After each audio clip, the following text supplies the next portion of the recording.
Hello मेरे दोस्तों, मैं राहुल और स्वागत है आप लोगों का आपके अपने यूट्यूब चैनल एग्जाम सेंटर पे, जहां पे आपको मिलता है इंपॉर्टेंट क्वेश्चन। दोस्तों, आज के वीडियो में हम लोग 12 फरवरी क्लास 10 में आने वाले सोशल साइंस के एग्जाम क्वेश्चंस के बारे में जानने वाले हैं कि क्या क्वेश्चन जो है आपका 12 फरवरी के एग्जामिनेशन में आने वाला है। ठीक है, तो आज का वीडियो आप लोग बिल्कुल भी मिस ना करें, क्योंकि ये जो है ना आपके एग्जाम पे डिपेंड करता है। ठीक है, आपके भविष्य पे डिपेंड करता है। ठीक है, अगर आपको इसको पढ़ना है, अगर एग्जाम में बढ़िया नंबर लाना है, तो बिल्कुल भी स्किप ना करें, एक ना एक बार जरूर से जरूर देख लें। ठीक है, जो भी 15-20 मिनट का समय है, ठीक है, 15-20 मिनट में इसको कंप्लीट कर लीजिए, क्योंकि ये आपके एग्जाम के लिए मोस्ट इंपॉर्टेंट क्वेश्चन है। तो चलिए, ज़्यादा देर ना करते हुए हम लोग क्वेश्चन समझने का प्रयास करते हैं। देखिए, पहला क्वेश्चन आपका दोस्तों कि प्रथम विश्व युद्ध के बाद विश्व को किस संकट का सामना करना पड़ा था। जब प्रथम विश्व युद्ध हुआ था ना, प्रथम विश्व युद्ध होने के बाद आपको बताया था कि प्रथम विश्व युद्ध इतना गहरा हो चुका था, इतना खतरनाक हो चुका था ना, कि सारे देश जो है इसमें उलझ चुके थे। ठीक है, उलझने के बाद उन लोग इतना कर्ज ही ले चुके थे कि वो लोग कर्ज के बोझ के नीचे दब चुके थे। ठीक है, तो पूछा जाएगा कि प्रथम विश्व युद्ध के बाद जो है विश्व को किस संकट का सामना करना पड़ा था। तो प्रथम विश्व युद्ध के बाद जो है विश्व के प्रत्येक देश को जो है ना महान आर्थिक क्षति का सामना करना पड़ा था, क्योंकि उन लोगों के पास कुछ पैसा ही नहीं बचा था।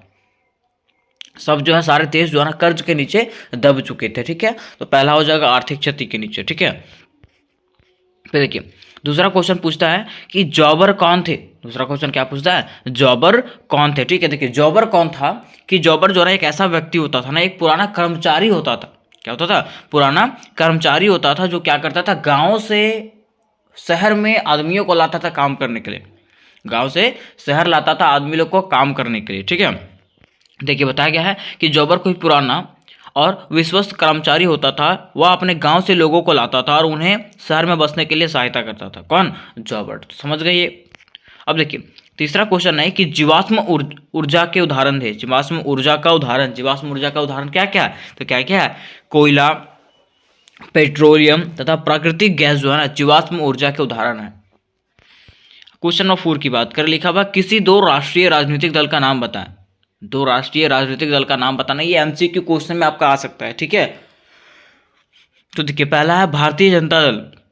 क्या है, भारतीय जनता दल, जिसको हम लोग बीजेपी कहते हैं, और दूसरा है भारतीय राष्ट्रीय कांग्रेस, जिसको आईएनसी कहते हैं। ठीक है, फिर पांचवा नंबर क्वेश्चन क्या है कि राजनीतिक दलों के समक्ष वंशवाद की चुनौती क्या है। राजनीतिक दलों के समक्ष जो है, राजनीतिक दल के सामने जो है ना वंशवाद का चुनौती क्या है।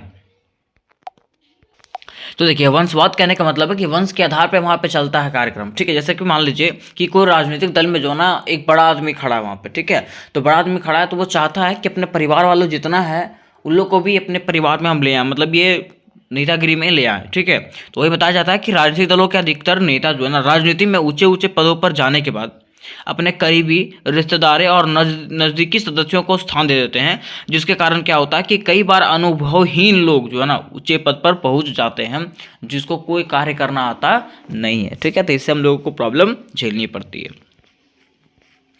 फिर देखिए छठा है वाणिज्यिक बैंक से क्या तात्पर्य है। वाणिज्यिक बैंक किसको कहते हैं, तो देखिए बताया गया है कि वाणिज्यिक बैंक उन बैंकों को कहते हैं जो लोग से धन जमा लेती है। वाणिज्यिक बैंक वह बैंक होता है जो लोगों से धन जमा लेती है तथा व्यवसाय के लिए ऋण देती है। जो व्यवसाय के लिए जो है ना, व्यवसाय मतलब जानते हैं बिजनेस करने के लिए जो है ना आपको ऋण देगा, कर्ज देगा, उसी को हम लोग क्या कहते हैं, वाणिज्यिक बैंक कहते हैं। ठीक है,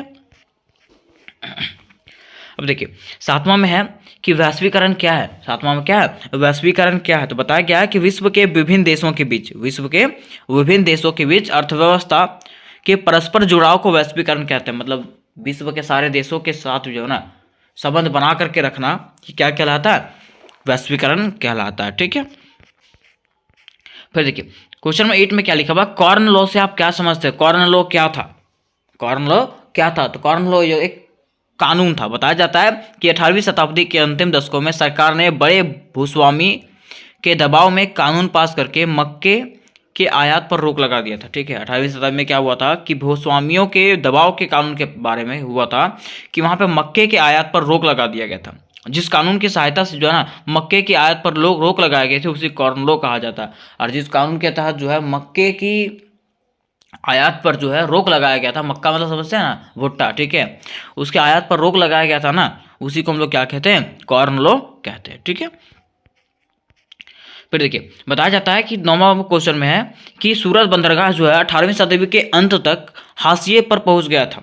सूरत बंदरगाह जो है 18वीं सदी के अंत में जो है ना हाशिए पर पहुंच गया था, क्यों? संक्षेप में उत्तर दीजिए, ये क्वेश्चन पूछता है, ये मोस्ट इंपॉर्टेंट क्वेश्चन है। बताया जाता है कि मशीनों का युग से पहले, मशीनों का युग से पहले जिस समय मशीन यहाँ पे नहीं था, उस समय क्या था, अंतर्राष्ट्रीय बाजार में जो है ना भारत के सूती कपड़ों का दबदबा रहता था। उस समय जो है ना अंतर्राष्ट्रीय कपड़ों पर जो है, अंतर्राष्ट्रीय बाजार पे जो है ना सूती कपड़ों का दबदबा रहता था। उस समय सूरत के बंदरगाह का बड़ा ही बोलबाला था, और उस समय जो है ना सबसे बड़ा बोलबाला जो था, सबसे बड़ा कपड़ों का मार्केट जो था वो कहाँ था, सूरत का था। ठीक है, वहाँ से बहुत ज़्यादा निर्यात होते थे, पर जब यूरोपियन कंपनी ने अपना पैर पसारना शुरू किया तो सूरत के तट पर स्थित बंदरगाह का निर्यात कम हो गया और वे हाशिए पर पहुंच गए। ठीक है, बताया जाता है उसके बाद कब क्या हुआ कि जब वो यूरोपीय देश के लोग जो है, यूरोपियन कंपनियां जब यहाँ पे आके व्यवसाय करने लगी, भारत में आकर के अपना हक जमाने लगी ना, तो सूरत का बंदरगाह जो है धीरे धीरे क्या होने लगा, ठप पड़ने लगा। ठीक है, तो इस प्रकार से हम लोग समझ गए हुआ क्या था कि पहले के लोग जो है ना सिर्फ भारतीय कपड़ा ही पहनते थे, है ना, भारतीय कपड़ा पहनते थे, सूती कपड़ों का दबदबा था, तो सूती कपड़ा मात्र सूरत में बनता था, तो सूरत में बनता था तो वहाँ पे इसका दबदबा था। लेकिन जैसे जैसे यहाँ पे यूरोपियन कंपनियाँ आई, वो भी अपना क्या करने लगे, फैक्ट्रियाँ स्टार्ट करने लगे। ठीक है, जब फैक्ट्रियाँ स्टार्ट करने लगे ना तो उसका दबदबा जो था वो खत्म होने लगा। ठीक है, देखिए क्वेश्चन नंबर 10 है कि भारत में प्रमुख कोयला क्षेत्रों का नाम बताएं। भारत में प्रमुख कोयला क्षेत्र का नाम क्या क्या है, तो क्या क्या भारत में सबसे प्रमुख कोयला क्षेत्र जो है वह है झारखंड, उड़ीसा, छत्तीसगढ़। क्या क्या है, झारखंड, उड़ीसा तथा छत्तीसगढ़। इसके अलावा बहुत सारे नदी घाटी क्षेत्र भी जो है ना प्रमुख रूप से कोयला पाया जाता है। इसके साथ साथ बहुत सारा ऐसा नदी घाटी क्षेत्र है जहाँ पे कोयला पाया जाता है। ठीक है, तो पूछेगा भारत में प्रमुख कोयला क्षेत्र का नाम क्या है, तो झारखंड बता दीजिएगा, उड़ीसा और छत्तीसगढ़। ठीक है, फिर देखिए क्वेश्चन नंबर 12 में क्या पूछा हुआ कि राजनीतिक दलों के सुधार के उपाय के बारे में बताएं। राजनीतिक दल के सुधार में क्या उपाय करना चाहिए, कैसे सुधार आएगा राजनीतिक दल में, तो बताया जाता है कि राजनीतिक दलों के सुधार के लिए निम्नलिखित प्रयास किए गए हैं। पहला क्या है, उच्चतम न्यायालय ने पैसे और अपराधियों का प्रभाव कम करने के लिए एक आदेश जारी किया। उच्चतम न्यायालय ने क्या किया, जो पैसे देकर के, घूस देकर के जो राजनीतिक दल में शामिल होते हैं ना, उसके लिए एक अपराध जो है एक आदेश जारी किया है कि वो लोग ऐसे कर सकते नहीं है। ठीक है, फिर दूसरा, चुनाव लड़ने वाले हर उम्मीदवार को अपने संपत्ति के ब्यौरा का शपथ देना, पत्र देना अनिवार्य कर दिया। ठीक है, और देखिए जो जितने लोग चुनाव लड़ेंगे ना, जितने लोग चुनाव लड़ेंगे और जो लोग उम्मीदवार रहेंगे ना, उसको जो है ना सरकार को अपना संपत्ति का ब्यौरा देना पड़ेगा कि कितना संपत्ति है मेरे पास। ठीक है, फिर तीसरा में है विधायकों और सांसदों को दल बदल रोकने के लिए संविधान में संशोधन किया गया। ठीक है, और विधायकों और सांसदों को जो है ना दल बदल में रोकने के लिए जो ना संविधान में संशोधन किया गया कि वो लोग दल बदल नहीं कर सकते हैं। ठीक है, अब देखिए क्वेश्चन नंबर 12 आपका है कि लोकतंत्र जो है किस प्रकार का वैध शासन व्यवस्था है। लोकतंत्र अगर बात करें तो लोकतंत्र जो है किस प्रकार का वैध शासन व्यवस्था है, तो बताया जाता है कि लोकतंत्र जो है एक वैध शासन व्यवस्था है।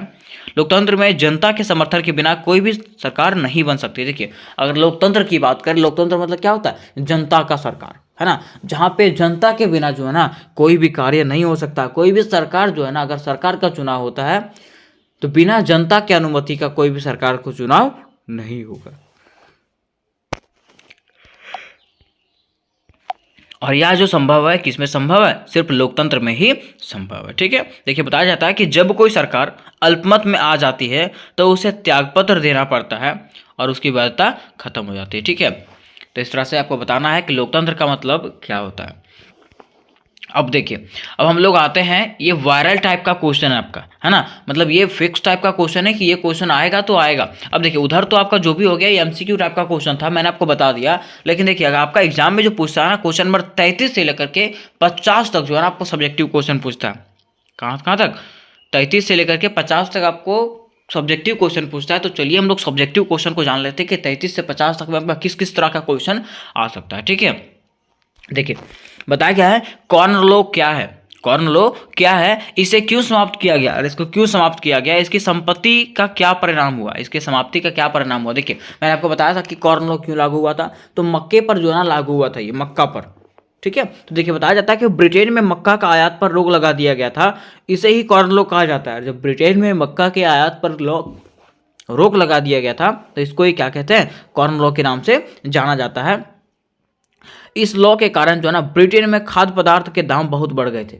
इस लॉ के कारण क्या हुआ था, ब्रिटेन में जो है ना खाद्य पदार्थ मतलब खाने वाले चीज़ों का दाम जो है ना बढ़ गए थे, आसमान छूने लगा था। लोग नाराज हो गए थे, इसलिए इसे समाप्त कर दिया गया। ठीक है, और वहाँ के लोग जो है ना जब नाराज हो गए इसलिए इसको क्या कर दिया गया, समाप्त कर दिया गया। इसकी संपत्ति से खाद्य कीमतों के दामों में जो है ना गिरावट आ गई। ठीक है, जब इसका समाप्ति हो गया तो इससे क्या हुआ कि वहाँ पे जो खाद्य सामग्री थी, ब्रिटेन में जो खाद्य सामग्री का रेट जो बढ़ गया था उसका फिर से क्या हो गया, गिरावट हुआ, मीन्स कम हो गया उसका रेट। ठीक है, फिर देखिए 34 नंबर क्वेश्चन है कि ब्रिटेन की महिला कामगारों ने स्पिनिंग जेनी मशीनों पर हमला क्यों किया था। ब्रिटेन की महिला जो है कामगारों ने स्पिनिंग जेनी मशीनों पर हमला क्यों किया। अब देखिए सबसे पहले कहने का मतलब यह है कि ब्रिटेन की जो महिला थी वो मशीनों पर हमला इसलिए की थी ना, क्योंकि मान लीजिए अगर हम हैं, ठीक है, अगर हम लोग कहीं काम करते हैं और हमारे काम के जगह पे जो है ना कोई मशीन काम करने लगे तो हम लोग बेरोजगार हो जाएंगे कि नहीं, हो जाएंगे। ठीक है, वैसे यहाँ पे क्या हुआ था कि महिलाएं जो है ना बेरोजगारी से डरते थी कि कहीं अगर मशीन आ गया ना तो हमारा स्थान कौन ले लेगा, मशीन ले लेगा। ठीक है, तो हम लोग काम कर पाएंगे क्या, नहीं कर पाएंगे, जिसके कारण जो है ना महिलाएं डर के जो है ना बेरोजगारी के भय से क्या करते हैं, स्पिनिंग जेनी मशीनों पर हमला कर देते हैं। ठीक है, देखिए बताया जाता है कि बेरोजगारी के भय से महिलाएं नए प्रौद्योगिकी का विरोध करते थे। स्पिनिंग जेनी के आने से उन्हें अपना रोजगार छिन जाने का भय सता रहा था। स्पिनिंग जेनी के आने से क्या हुआ, उनका रोजगार छिन जाने का भय, उन लोगों को डर जो सता रहा था उन लोगों को, इसलिए ब्रिटेन की महिला जो है ना स्पिनिंग मशीनों पर क्या करते हैं, हमला करते हैं। ठीक है,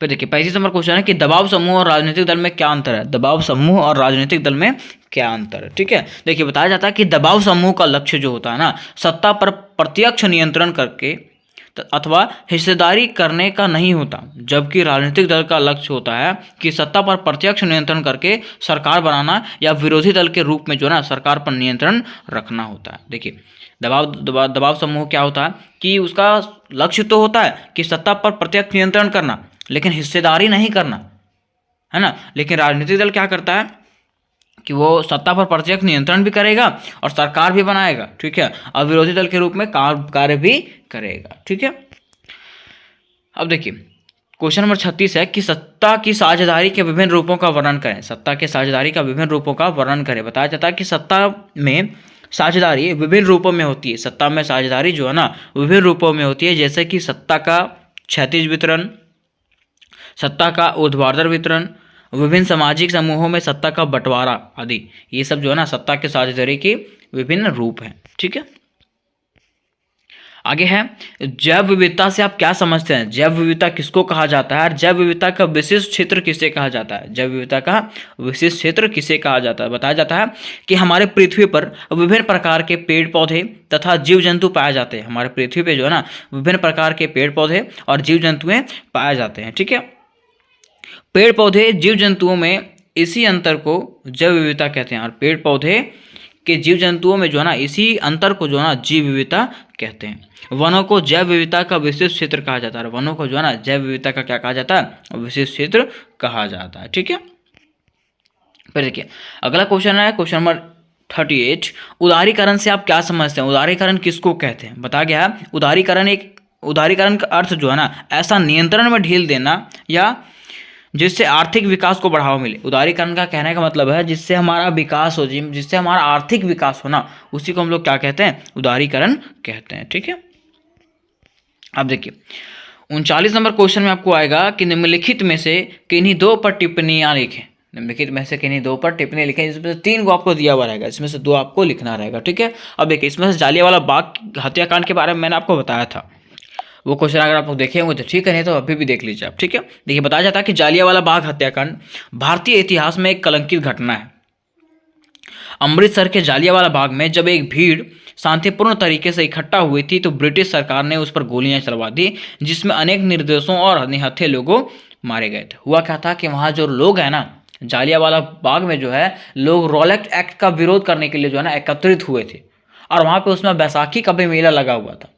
और जब ये बात ब्रिटिश सरकार को पता चला तो वहाँ का जो जनरल जो था वो क्या करता है, अपने सैनिकों के साथ आता है और घेराबंदी करवा देता है अमृतसर बागान का। ठीक है, घेराबंदी करवाने के बाद जो है ना वो क्या करता है, अंधाधुंध गोलियां चलवा देता है, जिसमें जो है ना कई निर्दोष लोग जो है ना मारे गए थे। ठीक है, तो इसी को हम लोग जलियांवाला बाग हत्याकांड के नाम से जानते हैं।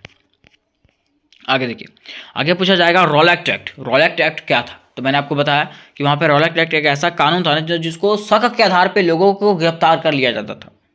देखिए बताया गया है, रॉलेट एक्ट ब्रिटिश सरकार द्वारा राष्ट्रीय आंदोलन को कुचलने के लिए लाया गया एक ऐसा कानून था जिसके आधार पर किसी भी भारतीय को बिना मुकदमा चलाए जेल में बंद रखा जा सकता है। ठीक है, कहने का मतलब ये है कि रॉलेट एक्ट एक ऐसा कानून था ना जो भारतीयों पर लागू हुआ था। ठीक है, भारतीयों पर किस लिए लागू हुआ था कि अगर आप पे शक होता है ना, क्योंकि लोग जो है ना उसमें क्या कर रहे थे, आंदोलन चला रहे थे, भारतीय लोग क्या कर रहे थे, आंदोलन चला रहे थे ब्रिटिश सरकार के खिलाफ। तो ब्रिटिश सरकार कहती है कि अगर मुझे शक होगा ना तो आपको क्या कर लिया जाएगा, गिरफ्तार कर लिया जाएगा। ऐसा कानून वहाँ पे लागू किया गया था, जिसको काला कानून के नाम से भी जाना जाता है। ठीक है, अब देखिए यहाँ पे आता है चौरा चौरी हत्याकांड। क्या हुआ था? चौरा चौरी हत्याकांड हुआ क्या था कि असहयोग आंदोलन के दौरान गोरखपुर के चौरा चौरी नामक जगह में क्या हुआ था, हिंसक घटना हुआ था। क्या हुआ था?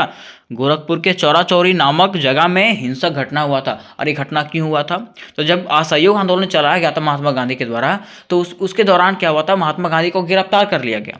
और जब महात्मा गांधी को गिरफ्तार कर लिया गया ना, तो वहाँ के जो आंदोलनकर्ता थे वो लोग क्या करते हैं, गोरखपुर के चौरा चौरी नामक जगह पे जाते हैं। ठीक है, और वहाँ पे एक पुलिस थाना था, वहाँ पे क्या था, एक पुलिस थाना था, उस पर वो लोग क्या कर देते हैं, हमला कर देते हैं, उसमें आग लगा देते हैं, जिसमें से 22 पुलिसकर्मी जो है ना जलकर मर जाते हैं। जिसमें क्या होता है, 22 पुलिसकर्मी जो है वो जल के मर जाते हैं, जो ब्रिटिश होते हैं। जो कौन होते हैं? ब्रिटिश होते हैं। और इसी घटना को जो है चौरा चौरी नामक हत्याकांड के नाम से जाना जाता है। और इसी घटना को चौरा चौरी हत्याकांड के नाम से जाना जाता है। और इसी घटना के बाद जो है ना महात्मा गांधी असहयोग आंदोलन जो है वापस ले लिए थे। ठीक है, आगे देखिए क्वेश्चन नंबर 40 है दोस्तों कि महामंदी के कारणों की व्याख्या करें कि महामंदी क्या है, इसके क्या कारण है। बताया जाता है कि महामंदी ने भारतीय व्यापार को बुरी तरीके से प्रभावित किया। महामंदी जो है क्या करता है, भारतीय व्यापार को जो है ना बुरी तरीके से प्रभावित किया था। 1928 और 1934 के मध्य भारतीय निर्यात और आयात लगभग आधे रह गए थे। 1928 और 1934 के बीच में क्या हुआ था, भारतीय निर्यात और आयात जो है ना लगभग आधा रह गया था, मतलब खत्म होने पे था। ठीक है, अंतर्राष्ट्रीय कीमतें गिरने से भारत में कीमतें गिर गई थी। अंतर्राष्ट्रीय कीमतें गिरने से क्या हुआ था, भारत में कीमतें गिरने लगी थी। इस अवधि में गेहूं की कीमत जो है ना भारत में 50% गिर गया था। और इस दौरान क्या हुआ था, भारत में जो है ना गेहूं का कीमत जो है ना 50% गिर चुका था, मतलब 50% नीचे हो चुका था, कम हो चुका था। महामंदी का सबसे ज़्यादा प्रभाव जो है गरीब किसानों पर पड़ रहा था। महामंदी का सबसे ज़्यादा प्रभाव जो है गरीब किसानों पर पड़ता है। कैसे? जैसे मान लीजिए किसान जो है क्या करेंगे, गेहूं उपजाएं। ठीक है, और गेहूं जब उपजाएं तो लोग सोचे थे कि कर्ज लेकर के गेहूं उपजाए थे। अब सोचे कि गेहूं उपजाने के बाद हम गेहूं को बेच करके वो कर्ज चुका देंगे, लेकिन जब उनका गेहूं बेचने का टाइम आया तो गेहूं का रेट ही कम हो गया, जिससे लोगों को कई सारे परेशानियां झेलनी पड़ी। ठीक है, बताया जाता है कि कृषि उत्पादों की कीमतें गिरने से के बावजूद किसानों को करों में कोई राहत नहीं मिला था। उनकी ऋण ग्रस्ता बढ़ गई और उन्हें अपनी ज़मीन बेचनी या गिरवी रखनी पड़ी थी। ठीक है, और अगर ऐसा हुआ था ना तो इस समय क्या हुआ था कि किसानों का हालत बहुत ज़्यादा खराब हो गया। और ऐसा खराब होने के बावजूद भी जो है ना किसानों का कर जो था, टैक्स जो था वो कम नहीं किया गया था, जिसके कारण किसानों का स्थिति जो है दिन प्रतिदिन खराब होते गया। और उन लोग जो है ना अपना ज़मीन बेचने में जो है ना क्या हो गए, मजबूर हो गए। ठीक है, अब देखिए 41वां नंबर क्वेश्चन है कि सामाजिक अंतर कब और कैसे सामाजिक विभाजन का रूप ले लेता है। ठीक है, क्वेश्चन क्या है कि सामाजिक अंतर जो है ना किस प्रकार से और कैसे सामाजिक विभाजन का रूप ले लेता है। ठीक है, तो ये आपको बताना है। देखिए बताया गया है कि भारत एक सामाजिक विविधताओं से परिपूर्ण देश है। भारत जो है एक सामाजिक विविधताओं से परिपूर्ण देश है। कहने का मतलब यहाँ पे अलग तरह के जाति के लोग रहते हैं, अलग धर्म के लोग रहते हैं, अलग अलग वर्ण के लोग रहते हैं। ठीक है, हर तरह के लोग यहाँ पे निवास करते हैं। ठीक है, बताया जाता है कि प्रत्येक व्यक्ति की अपनी शारीरिक क्षमता, समानता, रूप रंग अलग अलग है।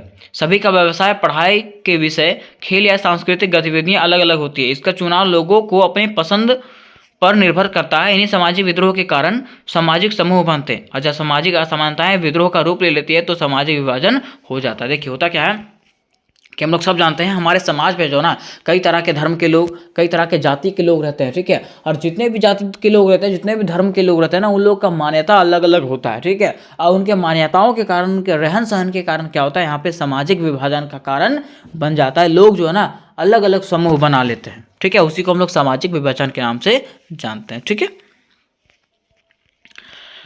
अब देखिए क्वेश्चन नंबर 42वां है। क्वेश्चन नंबर 42वां में क्या है कि राजस्थान का शुष्क और अर्धशुष्क क्षेत्र में वर्षा जल संग्रहण किस प्रकार का किया जाता है, ठीक है। बताया जाता है कि राजस्थान का शुष्क और अर्धशुष्क क्षेत्र में जो है ना वर्षा जल संग्रहण किस प्रकार से किया जाता है, वर्षा का जो जल है उसको कैसे इकट्ठा करके रखा जाता है। तो बताया गया है राजस्थान में पानी की भारी कमी होती थी। राजस्थान में जो है ना पानी की भारी कमी होती थी क्योंकि वहाँ उचित वर्षा नहीं होती थी। क्योंकि वहाँ की अगर बात करें तो वहाँ पे उचित वर्षा नहीं होती थी, इसलिए राजस्थान में जो है ना जल संरक्षण के लिए लोग भूमिगत टैंकों का प्रयोग करते थे। इसलिए राजस्थान में जो है लोग क्या करते थे, पानी को बचाने के लिए क्या करते थे, भूमिगत टैंकों का प्रयोग करते थे, टैंकों का, ठीक है।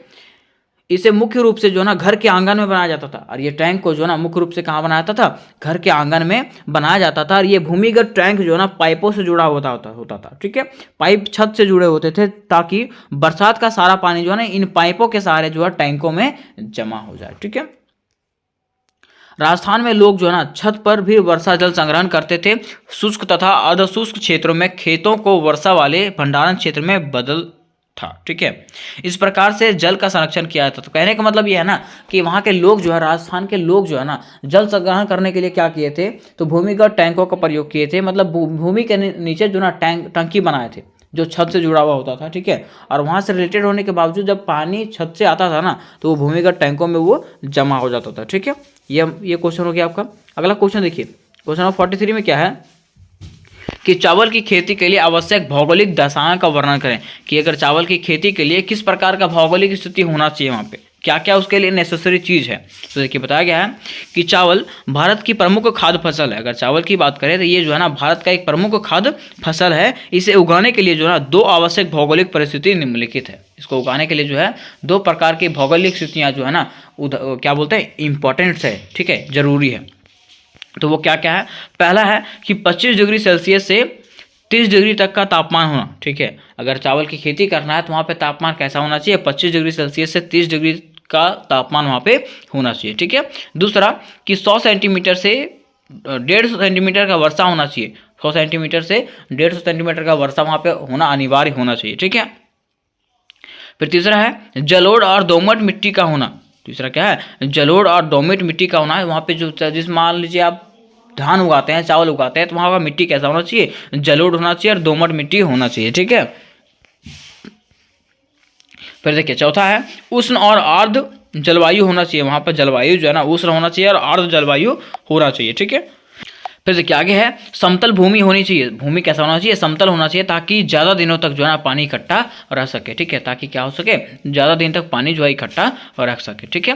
फिर देखिए आगे है कि आवश्यकता पड़ने पर सिंचाई का प्रबंध। आवश्यकता पड़ने पर जो है ना जैसे मान लीजिए पानी अगर नहीं गिरा, ठीक है, तो उस समय क्या होना चाहिए, पानी का प्रबंध होना चाहिए ताकि धानों को जो है ना, चावलों को जो है बढ़िया से पानी मिल सके, पानी का कमी ना हो जाए, ठीक है।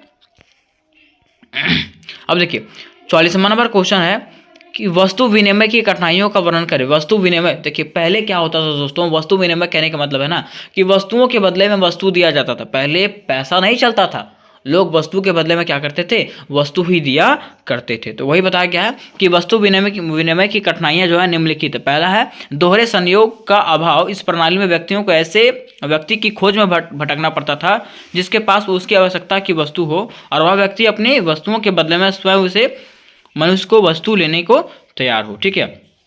देखिए वस्तु विनिमय में कठिनाइयाँ क्या होता था, जैसे मान लीजिए मेरे पास चावल है और मुझे गेहूं चाहिए, तो मुझे वैसे व्यक्तियों को ढूंढना पड़ता था जिसके पास गेहूं हो और वो चावल लेना चाहता हो।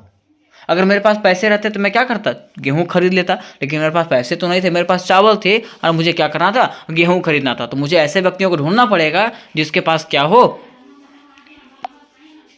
गेहूं हो और वो चावल खरीदना चाहता हो, ठीक है। तो वैसे व्यक्तियों को ढूंढना पड़ता था, ऐसे व्यक्तियों को ढूंढने में बहुत परेशानियां होती थी, ठीक है। दूसरा है मूल्य के सर्वान्य माप का अभाव। वस्तु विनिमय प्रणाली में मूल्य का कोई माप नहीं होता था, जिसके द्वारा जो है ना प्रत्येक वस्तु के मूल्य को विभिन्न वस्तुओं से तुलना नहीं किया जा सकता था। दोनों ही पक्ष अपने अपने वस्तुओं का अधिक मूल्य आंकते थे। देखिए बताया गया है कि क्या होता था, जैसे मान लीजिए वस्तु विनिमय प्रणाली में, जैसे मान लीजिए मुझे गेहूँ लेना है, ठीक है, और उसको चावल लेना है, तो उस समय रेट उट कुछ नहीं होता था। उस समय कैसे जानेगा लोग कि हाँ कि कितना है कितना नहीं है, जानेगा क्या? नहीं, तो उस समय रेट नहीं होता था, ठीक है, बस सामान के बदले में सामान दिया जाता, ठीक है, तो उस समय लोगों को कोई फायदा नहीं होता था। लेकिन जैसे यहाँ पे पैसा का प्रणाली चालू हुआ ना, तो लोगों को फायदा भी होने लगा, हर चीज में फायदा होने लगा, ठीक है। अब देखिए 45वां नंबर क्वेश्चन है ना कि वैश्वीकरण से आप क्या समझते हैं, वैश्वीकरण हम लोग किसको कहते हैं? तो बताया गया है और विभिन्न देशों के बीच परस्पर संबंध और एकीकरण की प्रक्रिया को वैश्वीकरण कहते हैं। विभिन्न देशों के बीच में जो ना जो संबंध होता है, एकीकरण होता है, एकीकरण की प्रक्रिया को हम लोग वैश्वीकरण कहते हैं। वैश्वीकरण के कारण आज विश्व में विभिन्न देशों के बीच वस्तुओं, सेवाओं, तकनीकों तथा श्रम का आदान प्रदान हुआ है, ठीक है। और वैश्वीकरण के कारण ही क्या हुआ, आज विश्व के विभिन्न देशों के बीच में वस्तुओं का, सेवाओं का, तकनीकों का जो है ना और श्रम का जो है ना आदान प्रदान हुआ है। किसके कारण? वैश्वीकरण के कारण। अब देखिए आगे है प्राणी जात और वनस्पति जात के ह्रास का कारणों का वर्णन करें। देखिए प्राणी जात और वनस्पति जात का ह्रास के कारण क्या है? देखिए बताया जाता है कि एक बड़े बांध का निर्माण और खनन जैसी मानवीय गतिविधियों से बड़े पैमाने पर वनों की ह्रास होती है, जिससे वनस्पतियों और जीवों की जगह के साथ साथ भोजन का स्रोत भी कम हो जाता है, जिसके परिणाम स्वरूप वनस्पति जात और प्राणी जात का ह्रास होता है। देखिए अभी लोग क्या करते हैं दोस्तों कि बड़े बड़े बांध बनाने के लिए, ठीक है, कई रोड बनाने के लिए लोग जमीनों का खनन करते हैं, जंगलों को उजाड़ देते हैं, ठीक है। जब जंगलों को उजाड़ देते हैं ना, तो वहाँ पे क्या होता है, उसमें रहने वाले जीव जंतु, जंगलों में रहने वाले जीव जंतु, वनस्पतियाँ तथा उसमें भोजन का स्रोत जो होता है ना, वो सब कुछ क्या होता है, हो जाता है, खत्म हो जाता है। तो इसी के परिणाम स्वरूप जो है ना वनस्पति जात, मतलब पेड़ पौधों में रहने वाले जो वनस्पति हैं वो सब खत्म हो जाते हैं, और वहाँ के जंगलों में रहने वाले जो जीव जंतु है ना वो भी क्या हो जाते हैं, खत्म हो जाते हैं। तो यही कारण है कि प्राणी जात और वनस्पति जात के ह्रास के कारण थे, ठीक है। अब देखिए दीर्घ उत्तरीय प्रश्न, मतलब बड़ा जो 4 प्रश्नों का जो उत्तर होता है, ठीक है। देखिए बताया जाता है कि 5 नंबर का जो क्वेश्चन आता है वो इस प्रकार से आएगा। 1921 में असहयोग आंदोलन में शामिल होने वाले सभी सामाजिक समूहों की सूची बनाइए। 1921 में असहयोग आंदोलन जो हुआ था उसमें शामिल होने वाले सभी सामाजिक समूहों की सूची बनाइए और बताएं कि आंदोलन में क्यों शामिल हुए थे, और ये बताना है कि वे लोग जो है आंदोलन में क्यों शामिल हुए थे, ठीक है। तो देखिए बताया जाता है कि 1921 में असहयोग आंदोलन में भारत के विभिन्न सामाजिक समूहों ने हिस्सा लिया। 1921 में क्या हुआ था कि असहयोग आंदोलन में भारत के विभिन्न सामाजिक समूहों ने हिस्सा लिया था, लेकिन हर एक की अपनी अपनी आकांक्षाएं थी, लेकिन प्रत्येक का जो था ना अपना अपना क्या था, इच्छा था, ठीक है। आंदोलन में शामिल प्रमुख सामाजिक समूह निम्नलिखित थे। आंदोलन में शामिल प्रमुख जो सामाजिक समूह थे वो निम्नलिखित थे, ठीक है। देखिए इसमें से कौन कौन लोग थे, तो पहला शिक्षित माध्यम वर्ग के लोग थे, शिक्षित लोग थे। बताया जाता है कि शहरों में शिक्षित माध्यम वर्ग ने असहयोग आंदोलन की शुरुआत की। हजारों विद्यार्थियों ने स्कूल छोड़ दिए, शिक्षकों ने इस्तीफा दे दिया, वकीलों ने मुकदमा लड़ना बंद कर दिया। शिक्षित वर्ग आंदोलन में शामिल हुए इसलिए हुए क्योंकि उन्होंने देखा कि उनके बराबर पढ़े लिखे अंग्रेज जो हैं उनके अफसर बन जाते थे। भारतीय लोग को वेतन भी अंग्रेजों के मुकाबले कम मिलता था, वे केवल कलर ही पैदा होते थे और कलक ही मर जाते थे। इस भेदभावपूर्ण नीति के कारण जो है शिक्षित वर्ग जो है अंग्रेज सरकार के विरोध करने लगे। देखिए हुआ क्या था कि जब यहाँ के लोग, जो भारत के लोग जो है ना, जब देखने लगे कि यहाँ पे जितने भी भारत में जितने भी क्लर्क बन रहे हैं, जितने भी अफसर बन रहे हैं, हमारे पद के लोग ही बन रहे हैं, मतलब सब ब्रिटिश सरकार के ही लोग ही बन रहे हैं, तो क्या हम लोग उसके लिए उपयोगी नहीं है? क्या हम लोग इसके पद को नहीं संभाल सकते हैं? इसलिए यहाँ के लोग जो है ना वो क्या करने लगे, इसका विरोध करने लगे। और यहाँ के लोगों ने, यहाँ के शिक्षित वर्ग लोग के लोगों ने क्या किया, मतलब स्टूडेंटों ने क्या कर दिया, कॉलेज छोड़ दिया, शिक्षकों ने कॉलेज में इस्तीफा दे दिया कि हम लोग नहीं पढ़ाएंगे, वकीलों ने अदालत में मुकदमे लड़ने से बंद कर दिया। मतलब तरह तरह के लोग जो है ना, जो शिक्षित लोग थे वो आंदोलन करना चालू कर दिए, ठीक है। फिर दूसरा व्यापारी वर्ग, भारत के जितने भी व्यापारी लोग थे ना वो लोग भी व्यापार के क्षेत्र में जो है ना क्या कर दिए, बंदी कर दिए कि हम लोग व्यापार करेंगे नहीं। यहाँ के जो विदेशी व्यापारी थे, यहाँ के जो लोग थे वो मतलब जो है ना विदेशी व्यापार में पैसा लगाने से इनकार कर दिया। अब अंग्रेज सरकार की गलत नीतियों के कारण क्या हुआ, व्यापारी वर्ग पूरी तरीके से बर्बाद हो चुका था। और इस तरह से क्या हुआ था कि अंग्रेज सरकार की गलत नीतियों के कारण जो है ना व्यापारी वर्ग जो है पूरी तरीके से बर्बाद हो चुका था। अंग्रेज सस्ते दामों पर कच्चा माल ब्रिटेन ले जाते थे। अंग्रेज क्या करता था, सस्ते दाम पर जो है ना कच्चा माल जो ब्रिटेन ले जाता था और वहां से तैयार माल ला करके अधिक कीमत पर भारत में बेचता था, जिससे क्या हुआ, भारतीय व्यापारी को इससे बहुत नुकसान हुआ। ये लोग गुस्सा हुए और ये लोग गुस्सा होने के बाद जो है ना असहयोग आंदोलन में साथ देने लगे। ठीक है, फिर देखिए तीसरा कि सामान्य जनता इसमें कैसे शामिल हो गई, तो बताया जाता है कि असहयोग आंदोलन एक जन आंदोलन बन गया।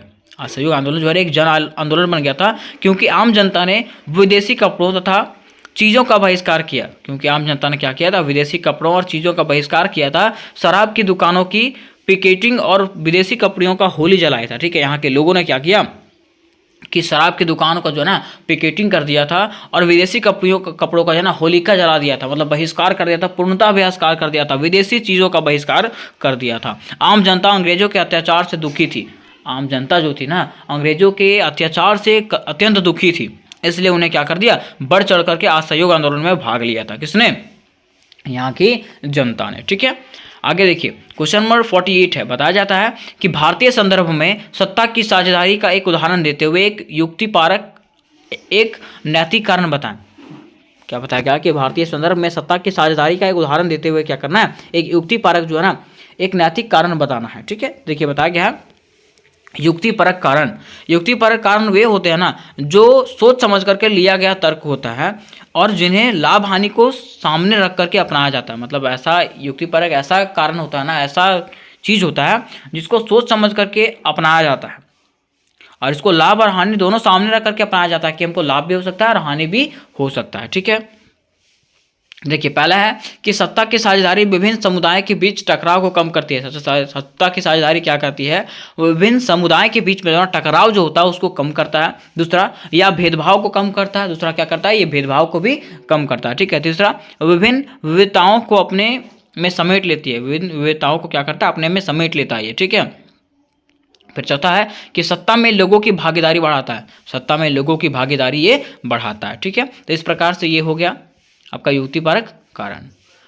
फिर देखिए 49वां जो क्वेश्चन है लिखा हुआ क्या कि सड़क परिवहन रेल परिवहन की अपेक्षा अधिक उपयोगी है, कैसे। मतलब अगर बात करें सड़क परिवहन जो रोड जो है ना वो ट्रेन के अपेक्षा जो है ना अधिक उपयोगी है, कैसे। तो देखिए अगर बात करें हम लोग सड़क परिवहन का, तो मान लीजिए क्या अगर रेल की बात करें तो क्या रेल आपको घर तक छोड़ती है, नहीं छोड़ती है। लेकिन अगर सड़क परिवहन की बात करें तो आपके घर के पास जो है ना वो गाड़ी जाकर जाती है। लेकिन ट्रेन के आपको घर के पास जाएगा, नहीं जाएगा, वो स्टेशन में ही रुकता है ना। तो इसमें बताया क्या, देखिए सड़क परिवहन रेल परिवहन की अपेक्षा अधिक उपयोगी है, कैसे। देखिए बताया गया है कि पहला कि सड़क मार्ग का निर्माण जो है ना रेल मार्गों की अपेक्षा सस्ता पड़ता है। सड़क मार्ग के निर्माण की अगर बात करें तो रेल मार्गों की अपेक्षा जो है ना ये सस्ता पड़ता है और सड़क मार्ग के रखरखाव में भी बहुत कम खर्च होता है। और सड़क मार्ग का रखरखाव जो है ना बहुत कम खर्चे में सब सिमट जाता है। ठीक है, इनके निर्माण में कम समय, कम श्रमिक, कम पूंजी तथा कम तकनीकी की आवश्यकता होती है। अगर इनके निर्माण की बात करें तो इनके निर्माण में जो है ना समय भी कम लगता है, श्रमिक भी कम लगता है, पूंजी भी कम लगता है। ठीक है, और कम तकनीकी की आवश्यकता भी होती है। इसलिए जो है सड़क मार्ग जो है रेल मार्ग से बेटर है, पहला कारण हो गया। दूसरा कि किसी भी प्रकार की आकृति वाले रास्तों पर सड़क निर्माण संभव है, जबकि रेल मार्ग को उचित पर्वतीय क्षेत्रों में विकसित नहीं किया जा सकता। ठीक है, मतलब बताया गया है कि सड़क को जो है ना कोई भी क्षेत्र में बनाया जा सकता, चाहे वो पर्वतीय क्षेत्र हो, चाहे वो गढ़ा नाला वाला क्षेत्र हो, कोई भी क्षेत्र हो, कहीं भी रोड को बनाया जा सकता है। लेकिन रेल मार्ग ऐसा नहीं है। रेल मार्ग ऐसा है क्या, रेल मार्ग ऐसा नहीं है। ठीक है, उसको जो है पर्वतीय क्षेत्र में नहीं बनाया जा सकता है, किसको, रेल मार्गों को। ठीक है, आगे देखिए सड़कें जो है ना व्यक्ति को उसके दरवाजे तक छोड़ती है, जबकि रेल जो है निर्धारित स्टेशन पर ही रुकती है। अगर सड़क की बात करें तो सड़क जो है ना वो क्या करेगा, व्यक्तियों को जो है ना उसके दरवाजे तक छोड़ देता है, लेकिन रेल मार्ग जो है ना अपने स्टेशन तक ही रुकता है। ठीक है, उससे आगे जाता है क्या, नहीं जाता है। ठीक है, फिर देखिए चौथा कारण है कि सड़कों के माध्यम से निर्माण केंद्रों में उत्पादित अनेक वस्तुओं उपभोक्ताओं तक प्रत्यक्ष रूप से पहुंचा दी जाती है। इनमें माल को बार बार लादना उतारना नहीं पड़ता है। ठीक है, बताया जाता है कि सड़क के माध्यम से क्या होता है कि जो जैसे कोई सामान हम बेच रहे हैं, ठीक है, कोई सामान अगर हम कहीं बेच रहे हैं तो वो सामान क्या होता है, डायरेक्टली वहीं पे पहुंच जाता है जहाँ पे उसको पहुंचाना रहता है। लेकिन रेल गाड़ी के माध्यम से क्या होता है, ट्रेन के माध्यम से क्या होता है, अगर आप सामान वहाँ दिल्ली से मुंबई अगर भेज रहे हैं ना, तो वो कई बार उतरेगा और कई बार उसको चढ़ाया जाता है, ठीक है। पांचवा है कि सड़क मार्ग पर संचालित वाहनों का उपयोग किसी भी समय हो सकता है। सड़क मार्ग पर संचालित वाहनों का प्रयोग जो है ना कभी भी हो सकता है, लेकिन रेल का संचालन जो है ना नियत समय पर ही होता है। रेल का संचालन जो है ना वो समय पर ही होता है। जैसे 12 बजे आना है तो 12 बजे ही आएगा, ठीक है। तो इस प्रकार से हम लोग कह सकते हैं कि सड़क मार्ग जो है रेल मार्ग से कई गुना अच्छा है, ठीक है। अब देखिए 50वां नंबर क्वेश्चन जो 50वां नंबर क्वेश्चन जो ये मोस्ट इंपॉर्टेंट क्वेश्चन है। क्या लिखा हुआ है कि मुद्रा आवश्यकताओं के दोहरे संयोग की समस्याओं को किस प्रकार सुलझाती है। मुद्रा जो है ना आवश्यकताओं के दोहरे संयोग की समस्याओं को किस प्रकार से सुलझाती है, उदाहरण देकर के समझाना। देखिए बताया जाता है कि मुद्रा जो है ना आवश्यकताओं के दोहरे संयोग की समस्याओं को बहुत अच्छी तरीके से सुलझाती है। कैसे? जिस व्यक्ति के पास मुद्रा है वह इसका विनिमय किसी भी वस्तु या सेवा खरीदने के लिए आसानी से कर सकता है। कहने का मतलब यह है कि मान लीजिए कि आपके पास मुद्रा है, पैसा है, ठीक है, तो आप क्या कर सकते हैं, कोई भी वस्तुओं को जो है ना कोई भी वस्तु को पैसा दे करके खरीद सकते हैं। लेकिन मान लीजिए पहले के प्रणाली के हिसाब से अगर आप वस्तु विनिमय करते हैं, मीन्स वस्तु के बदले में वस्तु लेते हैं, तो कोई व्यक्ति के पास वो चीज़ होगा, कोई व्यक्ति के पास वो चीज़ नहीं होगा, तो कैसे आपके साथ विनिमय करेगा क्या? नहीं। लेकिन अगर आपके पास पैसा है तो आप कोई भी वस्तु को जो है ना पैसा दे करके खरीद सकते हैं, ठीक है। तो ये जो है ना लोगों के लिए एक अच्छा साबित हुआ, ठीक है। बताया जाता है कि आवश्यकताओं का दोहरा संयोग जो है ना विनिमय प्रणाली की एक अनिवार्य विशेषता है। जहां मुद्रा का प्रयोग किए बिना वस्तुओं का विनिमय होता था, इसकी तुलना में ऐसी अर्थव्यवस्था जहां पे मुद्रा का प्रयोग होता है, मुद्रा महत्वपूर्ण मध्यवर्तीय भूमिका प्रदान करके आवश्यकताओं की जरूरत को खत्म कर देता है, ठीक है। कहने का मतलब यही है कि जैसे मान लीजिए पहले जो होता था कि सामान के बदले में सामान दिया जाता, तो ये जरूरी तो नहीं है ना कि जो सामान आपको चाहिए वो दूसरा व्यक्ति के पास होगा।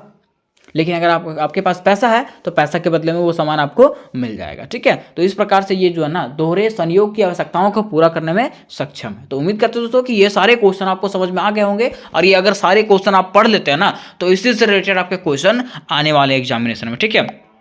तो इससे रिलेटेड और भी सब्जेक्ट के अगर आपको क्वेश्चन चाहिए होंगे तो चैनल को फॉलो करें, ठीक है, चैनल को सब्सक्राइब कर लें और अपने दोस्तों में ज़्यादा से ज़्यादा इसको शेयर करें, ताकि और भी VVI क्वेश्चन मैं इसमें ऐड कर दूं, ठीक है। तो मिलता है नेक्स्ट वीडियो में, तब तक के लिए जय हिंद, जय भारत।